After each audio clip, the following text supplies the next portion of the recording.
Sapiens of ශ්‍රී ලංකා කියන YouTube චැනලේ අද මාතෘකාව විදියට තියෙන්නේ බටලන්ද. එහෙම නැත්නම් බටලන්ද මිනිසා විසින් මිනිසාට කරන අමානුෂිකත්වය. මෙන්න මේ පිළිබඳ පරිණාම මනෝවිද්‍යාත්මක විග්‍රහයක් කරන්න තමයි යන්නේ. මම මේ වීඩියෝට නම ගත්තේ ජෙෆ්රි සැකරි කියන පොයට් යා ලියපු Man's Inhumanity to Man කියන කවි පොතේ නම හරහා තමයි.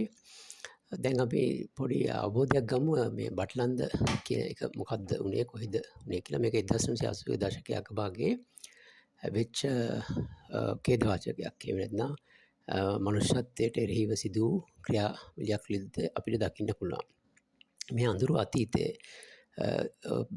මේ වගේ දේවල් මිනිස්සු කරන්න පෙළඹුණේ ඇයි කියන කාරණය තමයි මෙතනදී මම විග්‍රහ කරන්න උත්සාහ කරන්නේ පරිණාම මනෝවිද්‍යාව භාවිතා කරලා. ඒ පිළිබඳ විග්‍රහයට මම මෙහිදී භාවිතා කරනවා මිනිසා තුළ මේ ප්‍රචණ්ඩත්වය නිර්මාණය වෙච්ච ආකාරය කෙසේ සිදුවියාද කියන පදනම මත. මිනිසුන් වනාන්තර තුළ ඉද්දී වනාන්තරයේ තියෙන පරිසර තත්ත්වයන්ට හැඩගැස්සෙන්න සිද්ධ වෙනවා. ඒකට කියනවා the environment of evolution adaptedness කියලා. ඒ කියන්නේ ඒ තත්ත්වය සමාජයේ වනාන්තරය තුළ තියෙන ගැටලු, ඒ කියන්නේ සතුන් දඩයම් කිරීම, සතුන්ගෙන් ආරක්ෂා වීම, වෙන ගෝත්‍රිකයන් අතර සටන් නැතිවීම වගේ ඒවට වනාන්තරය තුළදී මානවයා විසින් නිර්මාණය කරගත්ත. එහෙම නැත්නම් ඒ පරිසරයට හුරු වෙලා ඇති කරගත්ත චර්යා රටාවක ප්‍රතිඵලයක් තමයි මේ ඇග්‍රෙෂන්. එහෙම නැත්නම් වයලන්ස්. නැත්නම් ප්‍රචණ්ඩත්වය. මේ ප්‍රචණ්ඩත්වය වනාන්තර තුළදී ඒක මනුස්සයට ඉතාම අත්‍යවශ්‍ය දෙයක් වුණා. වර්ගය බෝ කිරීමත් නොනැසී ඉන්නත්.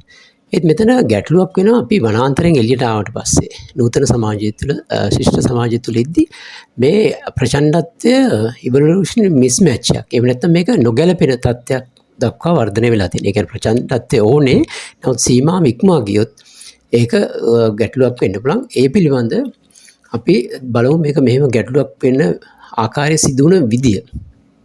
තමන්ගේ පවුලේ අයව දේපල ආරක්ෂා කර ගැනීම, එහෙම නැත්නම් අනිත් කණ්ඩායම් වලට ගෝත්‍රික වලට විරුද්ධව පරිගැනීමේ උපක්‍රම නිසා ලිංගික තරංකාරීත්වය නිසා. මෙන්න මේ ආදී හේතු නිසා මේගොල්ලෝ ඇති වුණා කියලා කියන බලමු අපි දැන් මේ පිළිබඳ පරිණාම මනෝවිද්‍යාඥයන් ඒගොල්ලෝ දක්වන අදහස්. ඒ අතරින් අපිට ගන්න පුළුවන් ලීඩා කොස්මඩිස් සහ ජෝන් ටුබි.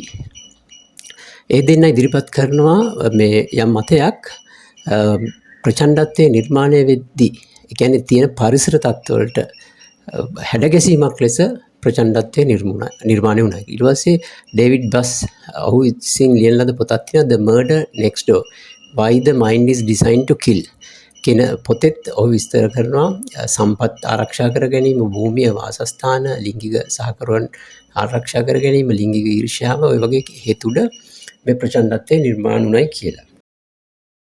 දැන් අපි ලංකාව දෙසට හැරෙනවා නම් නිදහසෙන් පස්සේ ලංකාවේ ප්‍රචණ්ඩත්වය ඉතාම ඉහළ ලෙස වැඩි වෙච්ච සමාජයක් විදිහට සලකන්න පුළුවන්. 1971 කැරැල්ල, 1977 පශ්චාත් මැතිවරණ ප්‍රචණ්ඩත්වය, ජයාර්ගේ ආණ්ඩුව විසින් මුදාහරින එක, ඊට පස්සේ 1981 යාපනයේ පුස්තකාලය ගිනි තැබීම, 1983 කළු ජූලිය සහ ඒ කළු ජූලිය මත නිර්මාණය වූ දෙමළ ඉලාම් යුද්ධය අවුරුදු 30කට ආසන්නව ගියා.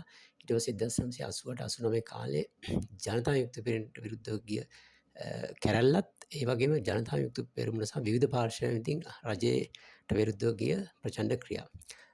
වර්තමානයේ වෙන විට අපි මාර ක්‍රියානුතු පවා ප්‍රචණ්ඩත්වයේ සංකේත ලෙස අපිට දකින්න පුළුවන්. දැන් මම කැමතියි මේ ප්‍රචණ්ඩත්වය සමාජ යහපත වෙනුවෙන් කළමනාකරණය කරන්නේ කොහොමද කියලා බලන්න. මේ පරිණාමයේදී අපි ලද ප්‍රචණ්ඩත්වය මිනිස් සමාජයෙන් එහෙම අයින් කරන්න බෑ. එහෙම වෙන්නෙත් නෑ. කළ යුතු හොඳම දේ තමයි මේක කළමනාකරණය කිරීම. ඒකට අපිට පියවරවල් කීපයක් අදහස් ඉදිරිපත් කරනවා. එකක් තමයි නීතිකරුක සමාජයක් බිහි කිරීම. ඒ කියන්නේ නීතියේ ආධිපත්‍ය සාධාරණ වීම, පාරදර්ශතාවය සහ ඒක ඉතා ඉක්මනින් නීතිය මිනිසුන්ට සාධාරණ වෙන විදිහට ක්‍රියාත්මක වීම. දැන් ලංකාවේ තියෙන ලොකුම ගැටලුවක් තමයි රාජ්‍ය දුර්වල වෙලා තියෙනවා. මිනිසුන්ට නීතිය පිළිබඳ තියෙන විශ්වාසය කඩාම වැටලා තියෙනවා. ඊළඟ එකක් තමයි අධ්‍යාපනය මගින් මිනිසුන්ට මානව හැසිරීම පෙන්නුම් කරලා දීම, සංවේදී සමාජයක් බිහි කිරීම වගේ දේවල් වලින් මේක කළමනාකරණය කරන්න පුළුවන්. අවසාන වශයෙන් මට කියන්න පුළුවන් ස්ටීවන් පින්කර් එයාගේ පොතක ලියලා තියෙන the better angles of our nature කියන පොතේ එයා බොහොම සුබවාදී විදියට කියලා තියෙනවා ප්‍රචණ්ඩත්වයේ මානව සමාජයේ සාමාන්‍යයෙන් අඩු වෙගෙන යනවා කියලා. ඒක තමයි මිනිසුන් සංවේදී වීමත් ශක්තිමත් සමාජ සංස්කෘතික ආයතන නිර්මාණය වීමත් තුළ මේ ප්‍රචණ්ඩත්වය සමාජය තුළින් යම් ආකාරයකට මර්ධනය වෙලා අඩු වෙලා කල්පනාකරණය වෙලා තියෙනවා කියන සුබවාදී අදහස ඔහු විසින් ඉදිරිපත් කරනවා. ඒක අපිට ලංකාවටත් ඉදිරිපත් කරන්න පුළුවන්. එතකොට කවදා හරි මේ බටලන්ත වගේ දේවල් යලි යලිත් මේ සමාජය තුළ ඇති නොවෙන්න පුළුවන්. ස්තුතියි.